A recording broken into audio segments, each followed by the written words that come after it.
Sabi ni Haya, wala nang nagkaso sa Pinas, dumiretso ang mga individuals na nagkaso kay PRD sa ICC. Unfair nangyari kay PRD. Bakit ang dami pa ding bulag na naniniwala sa mga sinasabi ng gobyerno ng BBM? Kasi nakakakalimot. So, importante yan. Huwag tayong magpapakalimot. Hindi ba ito, kunwari si Presidente BBM, ay papaimbestiga niya ang flood control na yan. Paimbestigan natin pagkatapos ng flood control. Magpapaimbestiga na naman yan. Tapos sasabihin niya, ayan, may accomplishments kami. Nahanap namin yung mga tiwaling kontratista at sila po ay ngayon humaharap sa hukuman. Ayan, ganyan. Huwag mag-alala. Every so often papaalala natin, Office of the President po ang nagbayad at nag-enable ng private jet na ihatid si PRD sa Hague. Inamin yan ni DILG Secretary John Vic Remulla. Ginamit nila eroplano na nakakontrata sa Office of the President, which implies that it was the President himself who allowed PRD to be taken to the Hague. Kahit ano pang investigasyon gawin ni BBM ngayon, hindi tayo makakakalimot.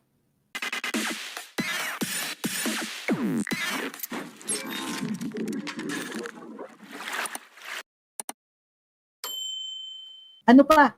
Sabi ni Attorney Kaufman, it's as though the person prosecuting PRD sits in Malacanang.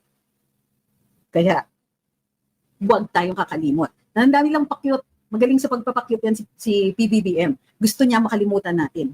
Gusto niya constantly struggling tayo. Gusto niya, sige, ito, alam niyo yun, yung tatapunan ka ng konting barya. Walang ginawa. Tinitiis yung nakaw-nakaw, kaliwat kanan, substandard yung mga serbisyo, if any, ninanakawan ng healthcare, ninanakawan ng kung anik-anik, daming corruption issues, tapos biglang, magpapaimbestiga tayo ng korupsyon para masasabi na in-address natin ang korupsyon. Sige, paimbestiga. Tapos pipiliin lang nila kung sino yung talagang haharap sa hukuman. Matatagalan yan. Hanggang end of the term, tapos sasabihin ni BBM, ako ang nagpaimbestiga sa mga ganyan, mga kontratista, groundbreaking yan. Oo sir, pero kayo pa rin ang nagpadala kay PRD sa Hague.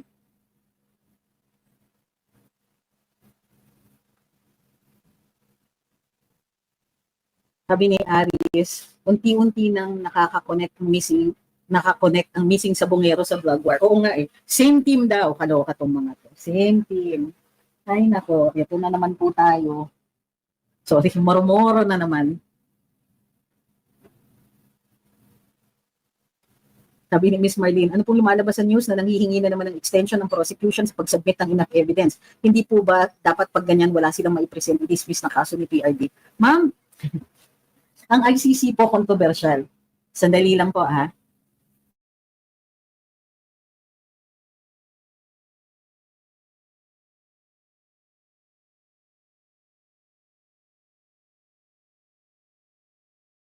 Sorry, may distraction lang.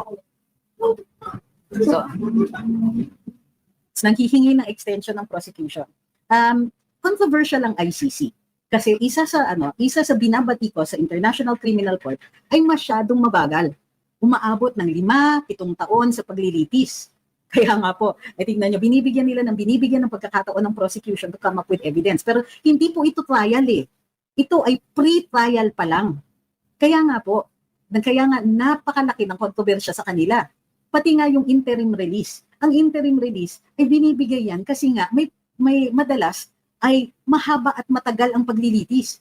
Pero dun sa mga nakikita ko, parang 3 beses lang o parang 3 kaso lang po ang nabigyan na formal ng interim release.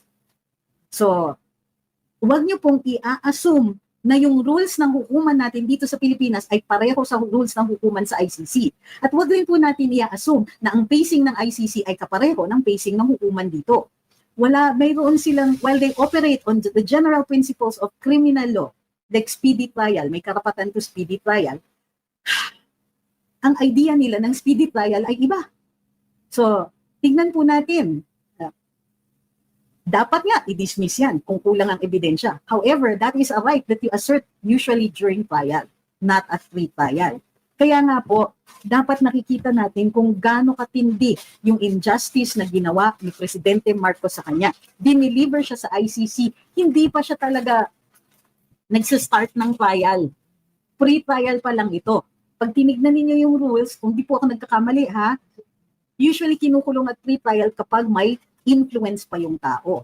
So, let me double check on that. But the point here is that the pace of trial courts here and there in the ICC, even if they rely on same general principles such as speedy trial, they can be interpreted differently by the courts there. So, at wag naman po natin gawin yung issue sa abogado, ha? Kasi sa totoo lang, that's very dangerous. Ako yung dito sa Pilipinas, pag nakialam ka sa attorney-client relationship, you can be held liable for damages.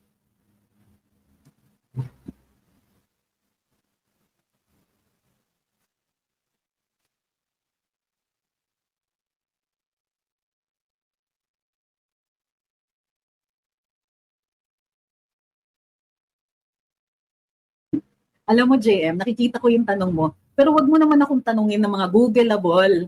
Di ba? Tinatanong mo what are considered flood control projects. Gusto niyang i-try muna yung Google.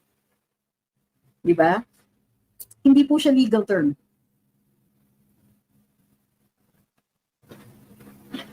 Sabi ni Fernan, si BBM pa rin ang nag-allow ng nakawan sa budget para magamit nila sa eleksyon at pang-bribe sa lahat ng posibleng kokonta sa ginagawa nila.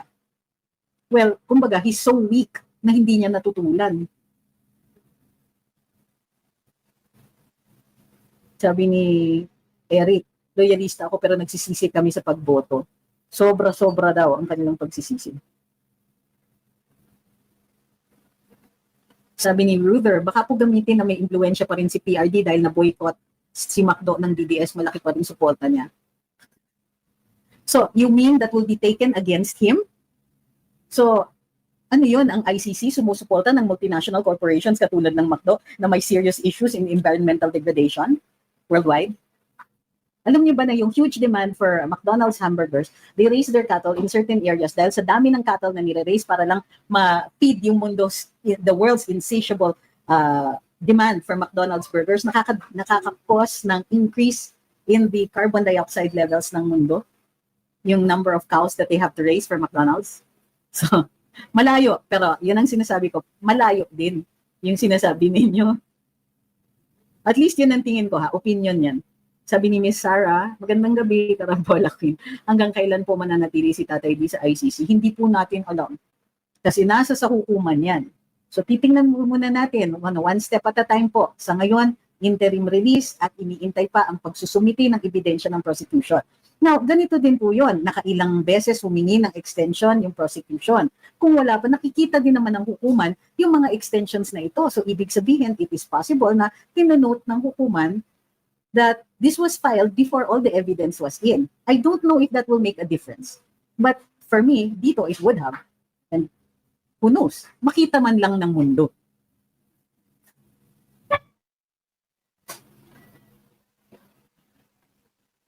Thank you kay Stupid Love for the heart me. At kay Bingsky, thank you very much. At kay, sino ba nagpadala? Ay, kay Davao Investment. Maganda daw yung shirt ko. Actually, it's Homo sapiens.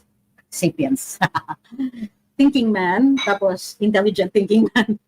Uy, maraming salamat kay Alex Celestial. Sabi niya, my token for making me and my countrymen remember and for always spearheading the promotion of the Duterte brand of governance. Oo, huwag nating kakalimutan na nagkaroon tayo ng ganyang governance, ganyang klaseng serbisyo, and hindi na tayo babalik dun sa dating pabanjing-banjing ng mga government officials.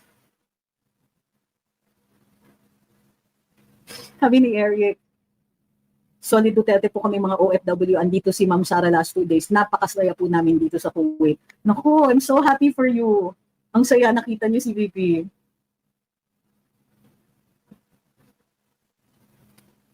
Out of topic. Tapos hindi ko nag-tune in nung diniscuss natin yan. Okay. Planong amendment sa juvenile law. Pwede next time na lang uli. Kasi na-discuss na natin yan. Pero titignan ko uli yung kay Robin. So, ipresenta ko dito yung proposals ni Robin. Kasi ako, pareho kami ni Mayor Baste ng panig dyan. There must be reform. Kailangan may pinupuntahan yung mga bata, not to jail, but they must, para dun sa mga bata who act with discernment, they must be taken out of society kasi dangerous sila. So, para those who don't act with discernment but are in conflict with the law, kailangan pa rin nila ng gabay. Kung hindi yan, at most likely hindi yan mabibigay in the home environment, dahil yung home environment, most likely yung nag-cause nun. So, if ever there are going to be any amendments, it should be along those lines.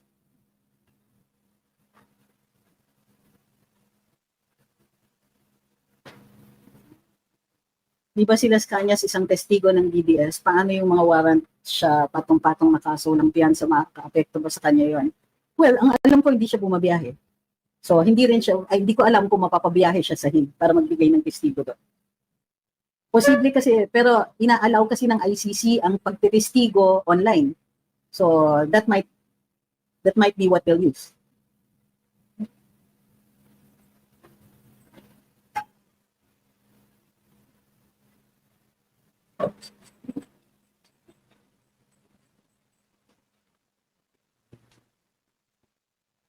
Sa office niyo sa UN. Ano yung sa office ko sa UN? May casino? Hindi ko napansin. Kasi na-inherit ko yung office na yun kay kay Sec Martin Andanar. Nandun na yun nung naging Sec ako. Existing pa yung contract. Sabi ni Sani, hindi kaya dinidelay na lamang ng ICC ang IR ni FPRD kasi ngayon lang sila nakilala o sumikat at isa sa kumita sa bansa ng Hague. Madami ng Pilipino bumibisita kay FPRD, nagdududa lang po. Alam niyo na sinabi ni Attorney Kaufman na yung pagbabatikos sa hukuman baka hindi makatulong sa kaso ni PRD. Kailangan pinapakitaan sila ng respeto. So, yun ang sinabi niya. Ngayon, yung mga pagdududa na ganyan, na dinidelay lang ng ICC, na nire-recognize ko yung karapatan ninyo magsalita at magpahayag at maglabas ng saloobin na ganyan. Gayon ko man, wala pa po akong nakikitang ebidensya dyan. So, kung mag-form tayo ng opinion, sana evidence-based. Nakikita ko naman na haka-haka ito. So, wala namang masama doon, pero hindi po ako agree. Sabi ni Pobreng Pinoy, ironic no, na family yung basic unit natin sa Constitution and yet napapabayaan ng kids. It might also be the Catholicism because of the Catholic Church frowns on birth control and don't believe that it should be made easily accessible to anybody who's sexually active. I believe that Attorney Sabio should be used in defense for PRD. Is he still alive? Check ko lang ha.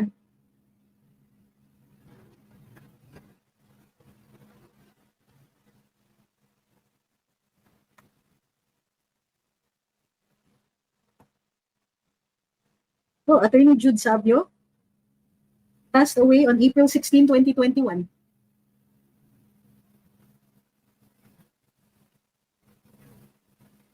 Sabi ni Alan, ang tanong mapantig kaya ang puso ng mga MIU kapag nakita na nila sa TV na nililipi si PRD sa ICC.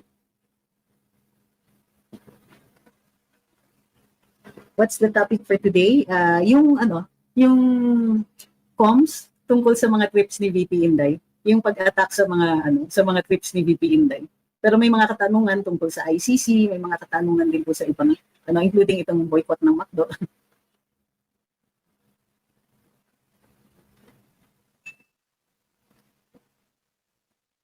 Hi kay Miss Ana Francisco.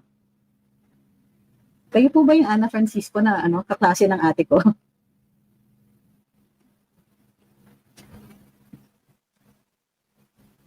How do you find po BBM's offensive joke on our Senate President? I think the biggest penalty that he already got punished right away. Walang natawa.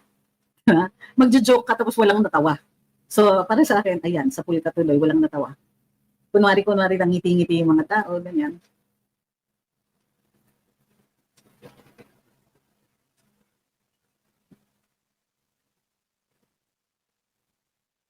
So, si Ma'am Amelia is trying to tell me na manipis na daw yung buhok ko.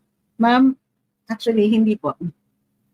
Parati lang po ako nagpo-ponytail. So, if you're trying to tell me na manipis ang buhok ko, hindi po. Actually, my problem is that flat siya talaga dito. Pero, ayan. So, kasi ma'am, kung you're trying to insult me, unfortunately, I don't feel insulted kasi nga, hindi naman manipis yung hair ko. Okay na? Nasagot na po ba?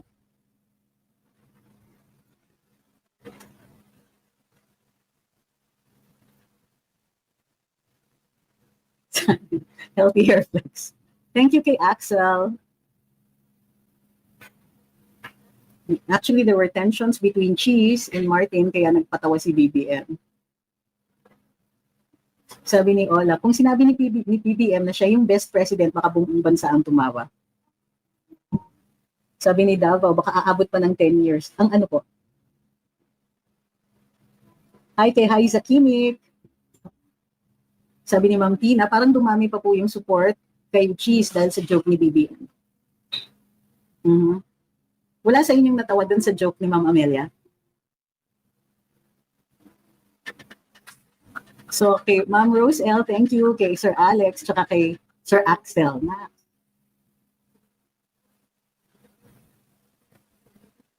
Sabi ni Ma'am Amelia, ay sorry po, hindi naman po ako nag-iinsulto. Kasi parang sinasabi ninyo manipis ang buhok ko. Never sa buong buhay ko na akusahan ako ng manipis ang buhok ko. Pina-flat ko kasi nagpupusod ako or nagpo-ponytail ako. Your opinion sa resignation ni Judge Jimmy sa NBI? I have no opinion. So totoo lang, bihira kasi nga ako mag-opinion. Pero sige, if you want an opinion, matagal ko na pong ini-expect kasi nakikita ko na po nahirap siya. Remember nung pinatawag niya yung mga vloggers at sinabi niya, please, wag lang po kayo mag-fake news. Wag lang kayo mag-fake news. Ganun siya pa, ulit-ulit siya ng ganun. So ang impression ko po, no problem Ma'am Amelia, grabe kayo. So yung impression ko was that may pressure from somewhere. At nararamdaman ko, pinipressure siya to come after kami, yung mga vloggers. Now, judge po si Direk Santiago. Puma-appear nga ako sa courtroom niya dati. Binibiro ko nga siya. Sinasabi niya, kilala mo ko, hindi naman ako stricto sa ganyan. Ay, sir, stricto kayo pag dumadating kami, wala kaming witness. Tatawa-tawa lang siya. Ang punto dun is, I really felt, but that's a feeling, that's my impression, was that he was being pressured to come after the likes of us, yung mga vloggers. Gusto imbestigahan o i-aresto and so on. Ayan, dumating na nga si Senator Risa Hontiveros, pinaiimbestigahan kami. In the end, hindi rin naman, yung dalawang abogado hindi nakasuhan. But there seemed to be pressure on that end. Ang nakikita kong possibility dyan ay, there was also pressure on other things. And as a judge, alam niya rin yung mga rights involved. So, hindi madali po yung nasa posisyon niya. Hi kay Miss Arlene, thank you very much.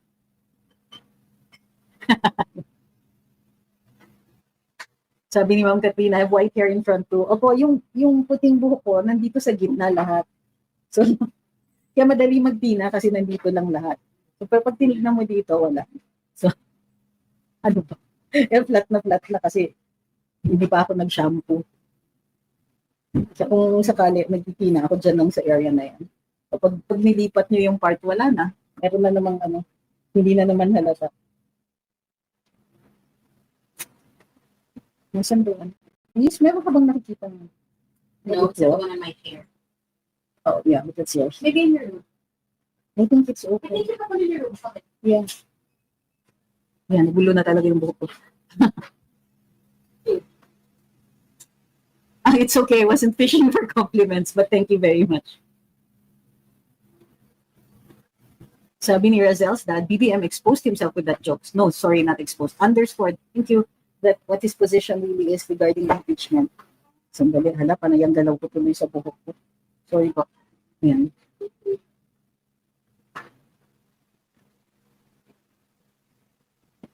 Sino si BG?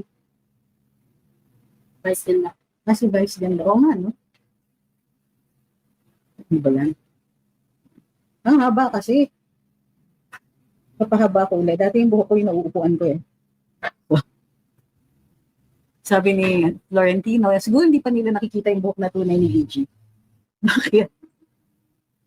Natatakot si Santiago kay Atong Ang. Ganun ba? Hindi ko alam yung drama na yun. Sabi ni Ma'am Tina, I dye every month and it takes away the natural shine. Maybe matapang lang yung dye. Shampoo reveal. Hindi, nagpapalit ako. I don't have one, but I try to go for the herbal chuchu. Pero wala akong any particular brand. Sabi ni Ma'am Jocelyn, same with my hair, naka-flat siya, kaya ginagawa ko pa iba-iba yung hiwa. O yun. Gusto ko rin sana ng ganun. Hi, Miss Pam. Thank you po.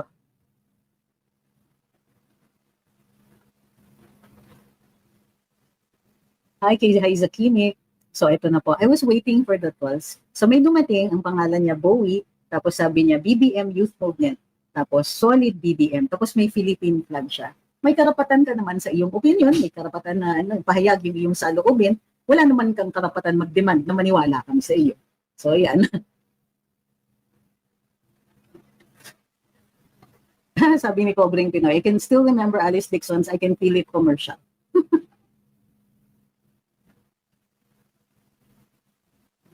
Pwede po bang maimbestigahan ng Blue Ribbon Committee ang GAA 2025? Hindi po. At least I don't think so. They investigate government agencies. And because of inter-chamber courtesy, hindi rin nila mapapatawag ang mga congressman. At least I don't think na ano ba ang tingin niyo sa Blue Ribbon? So, di ba, it can investigate government officials, but I don't know if it will be capable of investigating congressmen.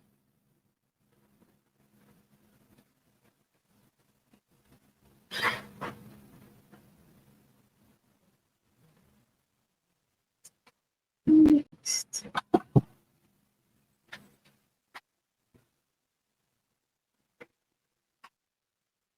Okay.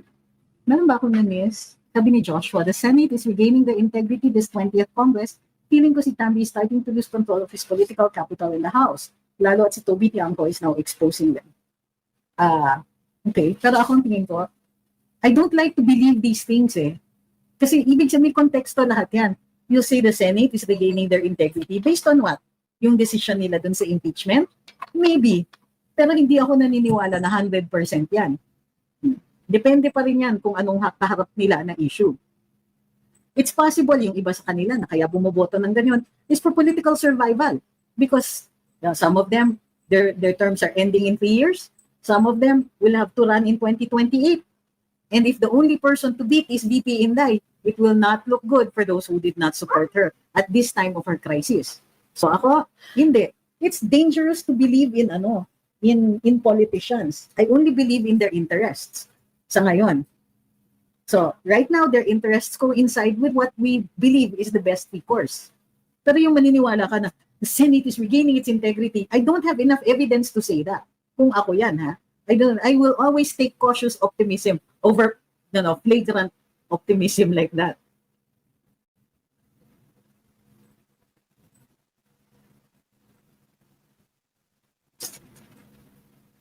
About your cats, are they indoor or outdoor? Both. They're both.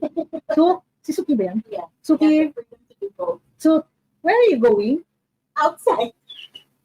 Are you on a bathroom break? Oh, it's a bathroom break. Ang tawagin ko sana si Suki. Are the chickens here? Yeah, both of them. Levi. There's Levi, there's Levi, and there's me. Oh my goodness. All of the cats are draped on the pianos. Because we have more than one piano and the cats are draped on all of them. Sabi ni Mang Temyong, nasan si VP? Why do they keep asking for VP? Basa muna sila ng Constitution para maintindihan nilang role ng VP bago nila hanapin si VP Sara. Oh, I'm sure they know what her job is. But they say it out loud in the hopes na there will be people who will take the easy shortcut to logic.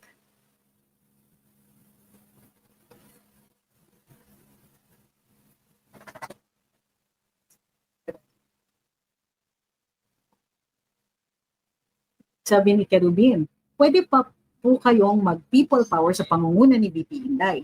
It will be very dangerous kung si VP Inday ang manawagan ng people power. Susubukan siyang i-impeach for that. That's kung hindi mag-succeed. So, ang tanong is, will it succeed pag nanawagan si VP Inday? We don't know. And it's not a good idea to test it kung in the face of 3 years na lang or even less than 3 years, yung mag-i-election na tayo. So, if there is a reason for people power right away, and it is of such a pressing need, we don't need to convince people to go to to take to the streets, di ba? But right now, wala akong nakikitang mga taong nagsasabi na kailangan ngayon na. So, if there is a pressing reason, so what is the job at hand? If you want that kind of a change, you don't look to the leaders, because many of the leaders, kung hindi pa ready yung masa, hindi ready a significant number of people, makukulong lang yung leaders. Yun po ang mangyayari. Ilalagay nyo lang sa peligro yung mga leaders. And then it will be harder to do that. So kailangan critical mass, meaning maraming kumbinsido. At yung mga tao ang nananawagan, hindi yung leaders. Okay. Sir, Sir, we're gonna stop. go first. You can say hi to everybody later. Sabi ni Fernan, ang tamang tanong, nasa ng pera ng bayan? Sabi ni Khalil, dapat imbestigahan na ng ombudsman yung mga congressman na involved sa flood control projects. Pwede naman nag-umpisa na sila. Hindi natin alam. Kasi pwedeng motu proprio yan, on their own. Sabi ni Zainab, baka si Toby Tiangco kasabwat ni PBBM para pagtanggol siya lagi, kaya panay ang interview. Imposible na di niya alam o may signal yan sa taas. Tingin ko ganyan talaga yung trabaho niya, is to protect PBBM, to make Speaker Martin look bad, para sabihin na hindi magkasabwat si PBBM at saka si Speaker Martin. Kasi mababa sobra ang ratings ni Speaker Martin, masama ang impression sa kanya at sa kanyang mga minions, mababa ang ratings, ang trust and approval ng Kongreso sa ordinaryong mamamayan. So gusto ang ginagawa ni PBBM, inilalayo siya. Yun ang trabaho ni Congressman Toby Tiangco, na ilayo yung personality o yung impression ng mga tao na magkasabwat yung dalawa. Ihiwalay nila si PBBM in the hopes na tataas ang ratings ni PBBM. Ako tingin ko too little too late.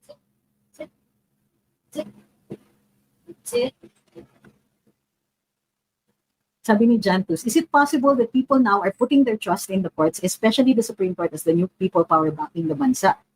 What do you mean as the new people power backing the bansa? And why do you think people would trust so quickly? Ganito I'm wondering, why are you all talking about na, ayan, may resurgence, ang galing ng Senado, ang galing ng Supreme Court and all that. And then the next time magkaroon ng adverse na opinion or adverse action, hindi na ako nagtitiwala sa mga ito, ayoko na sa kanila, ganyan. I think we should base our conclusions on more substantial evidence. Kumbaga, the Supreme Court has done right in the impeachment. If in the next decision we don't agree, we can always say we disagree. Pero yung trust natin sa kanila, hindi dapat nagbabago yun. Because we only have one Supreme Court. There's no alternative to it. The Supreme Court, tinalagay yan ng saligang batas na sila magde-decide ng cases and controversies. Sila ang magde-determine dun sa instances ng grave abuse at discretion. Wala pong iba. So, the trust is mandated. We are required to trust the Supreme Court. Because there is no alternative to them. And hindi natin sila ine-elect. Pag na-appoint sila, they're there until they retire at the mandatory age of 75. So, I think that what you are seeing is a resurgence of optimism. Kasi nanalo tayo dun sa decision sa impeachment. In-uphold ng Senado. Yung tingin natin, yung mga bad guys dyan sa Congress, sa House of Representatives, talo sila. So we're all feeling, yes, we can take this to 2028. We're good, we're fine. Ang dami natin kakampi until the next round. Ako ang tingin ko, steady lang. 2025 pa lang, ang dami nila pang opportunities, ang dami pang oras. Tapos, at some point, baka magalit kayo dun sa mga tingin natin mga kakampi ngayon. Tingin ko, sure, steady lang. We plod on until 2027. We're grateful. Tama yung decision ng Korte Suprema. Pero the next time, when they have to make a tough decision, aawayin nyo ba? No, sa akin, hold on dun sa mga kakampi, build more alliances. Make sure that we put sa politicians, make sure that we're getting more people on our side. Sa mga botante, we're getting more people on our side. We catch more flies with honey. Pero yung for me, it's very extravagant. Nasasabihin mo na at this point, we're so optimistic, kakampi natin itong mga ito. They're doing the right thing. Wait, that's one decision. Let's take it to 2027 and 2028. Hindi pa tapos ang laban. Ang dami pang gagawin nila. Ang dami pang opportunities kay VP Inday. And if you're setting yourself up for heartache, parang sinasabi mo ngayon, yay, slam dunk na. Ang dami pa, ang haba pa. Di ba 15 rounds ang boxing? Nandito pa lang tayo sa first few rounds.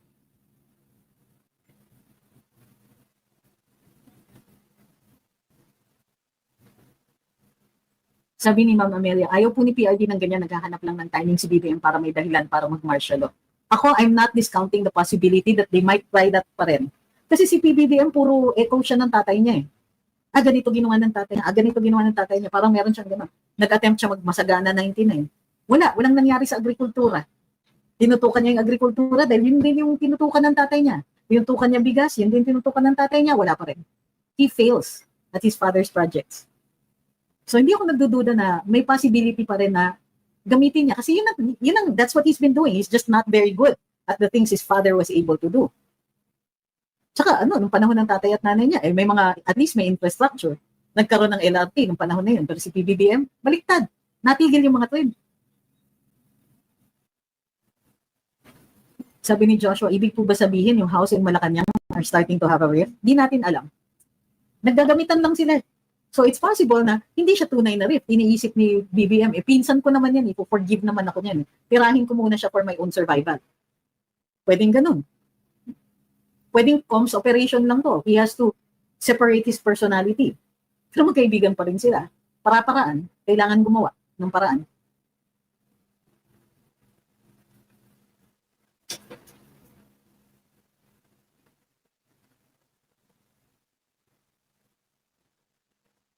Sabi ni Guillermo, bakit yung flood control ng 2018 to 2022 parang pa rin ang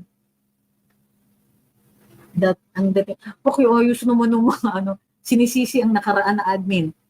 Parang ang dating, sinisisi pa rin ang nakaraang admin, samantalang maintenance na lang ang gagawin ng admin ngayon.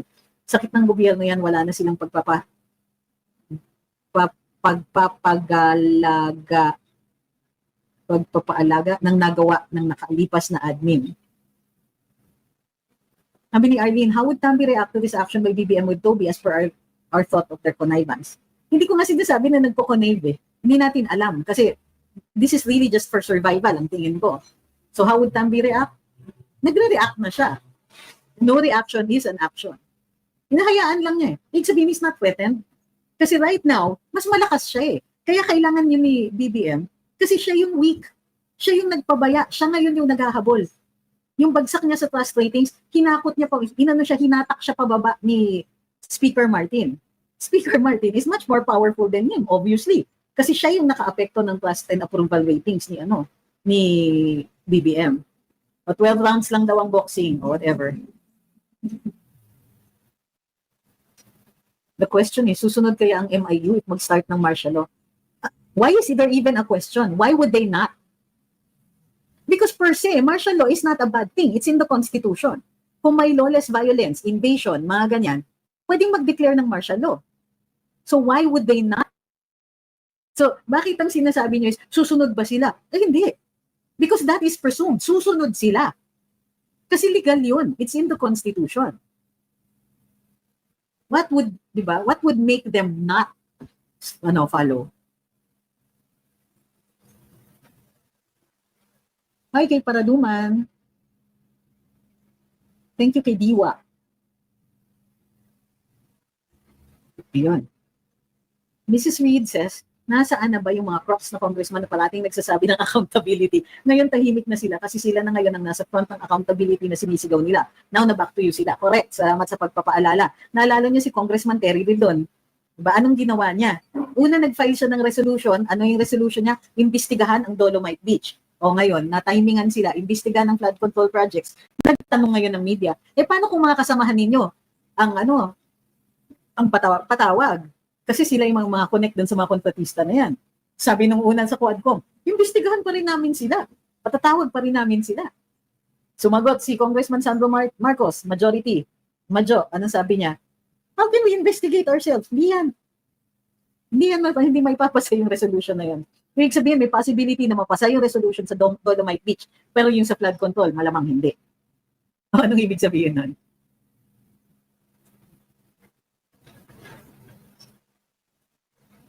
Sabi ni Florentino, if ever a new ombudsman bombards the VP with cases, is it possible ba na the VP can survive until 28? Because if she will and the congressman becomes pro-Sara, we shall see another ombudsman impeachment.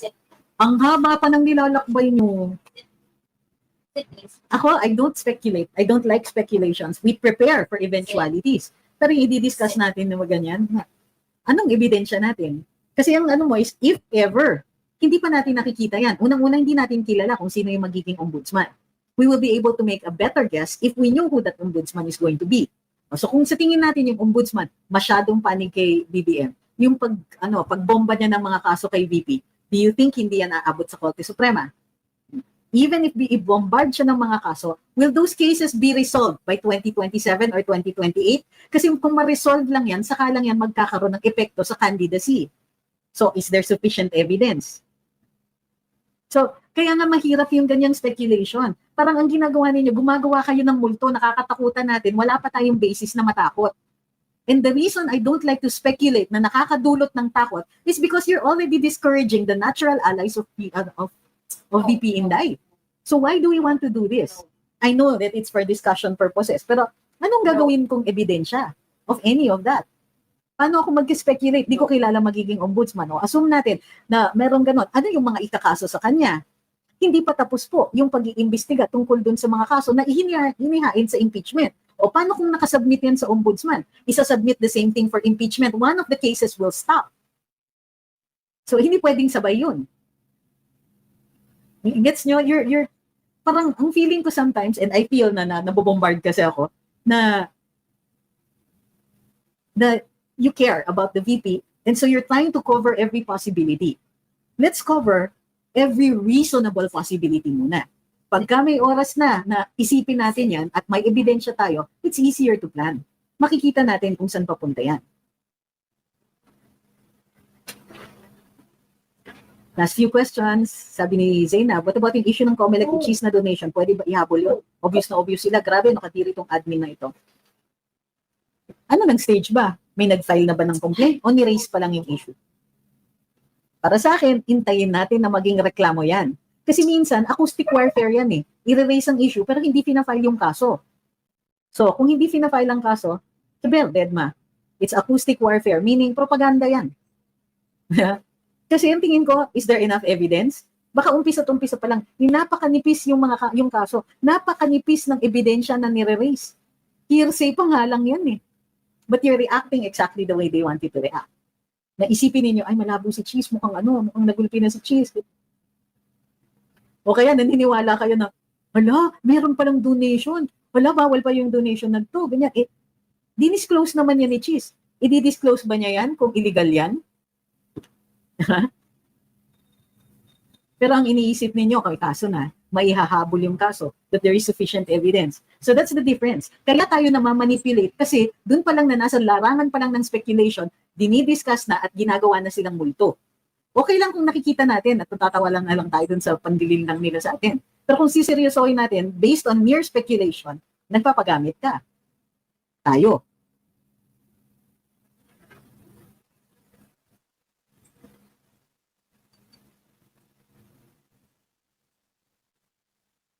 Sabi ni Tamba Bonjing, tapi ako na mas madaming DDS-aligned people dito na di kailangan i-delete sa ka-i-block ng moderators ng channel na to. Congrats sa atin. Ano daw? Mas madaming DDS-aligned people din na di kailangan i-delete sa ka-i-block ng moderators ng channel na to. Congrats sa... What does that mean?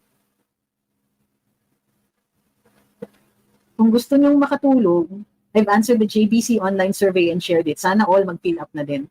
Nakapost din po siya sa Luminous.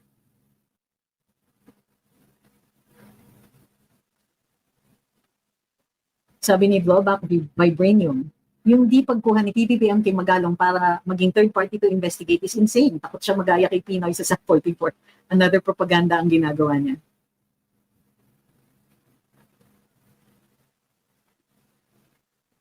Parang gusto po yata ni BBM mapapunta si Cheese Escudero sa Supreme Court. Sa tingin niyo po, anong reason ni BBM? May bakante na po ba? Hindi ko pa po nakikita na may bakante. Wala pa akong naririnig na malapit na mabakante na posisyon. Nag-speculate kayo, wala pa po tayo dyan. Siyempre naman, bakit niya gusto mawala si Cheese sa Senado? Maganda yung, pag nagpapatakbo si Cheese, mapapansin niyo talagang legal. Of course, may mga instances na manipis yung argumento niya, pero in most cases, may basihan siya sa batas or na-explain niya under the law. So syempre, pag wala siya sa Senado, it will be easier for an impeachment or anything. Nagpakita ng independence si Cheese. So, ibig sabihin, nalalabuan na sila their ability to control him. Or, baka namamahala na sila. Hindi naman nag-apply si Cheese bilang justice ng Supreme Court. Bakit ba tayo nag-speculate na doon? Even if gustuhin ng presidente na nandun siya, kung hindi naman nag-apply yung tao, grabe yung pagpapahiya ni BBM kay Cheese. Hindi naman sa pagtatanggol kay Cheese, but that's so unprofessional. Tingin ko it was born out of, I don't think it was malicious. I think it was stupid. Never ascribe to intelligence what can be explained by stupidity.